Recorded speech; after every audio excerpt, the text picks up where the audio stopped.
साली तो होली में रंग हम कहाँ डाली तोहर दीदिया बड़ी गोरा बहुत साली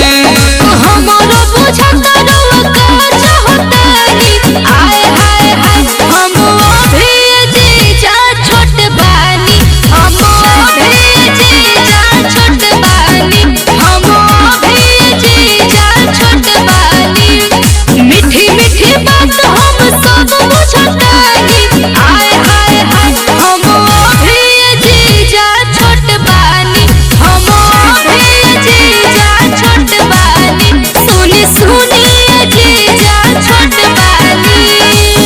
अरे बात के बुझी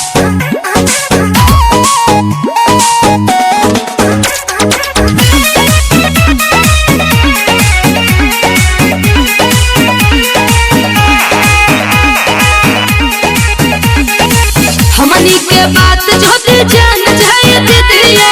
होलिया में जीजा रंग बिगाड़ दीदिया कोई के बहाना ससुरारी आवतानी तू नहीं कहबू तो केहू नहीं जानी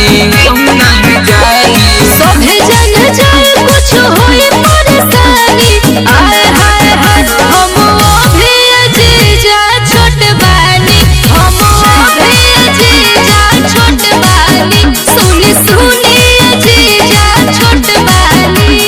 अरे जीजा छोट बानी अभी जीजा छोट बानी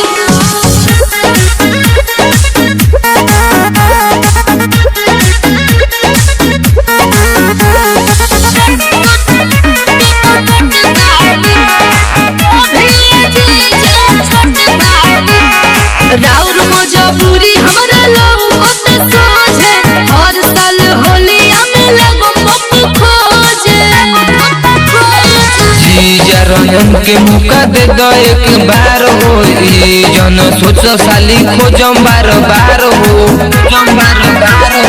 ठीक बाटे इंतजार करतानी आए हाय हाय लेकिन अभी जीजा छोट बानी बाकी अभी जीजा छोट बानी हम अभी जीजा छोट बानी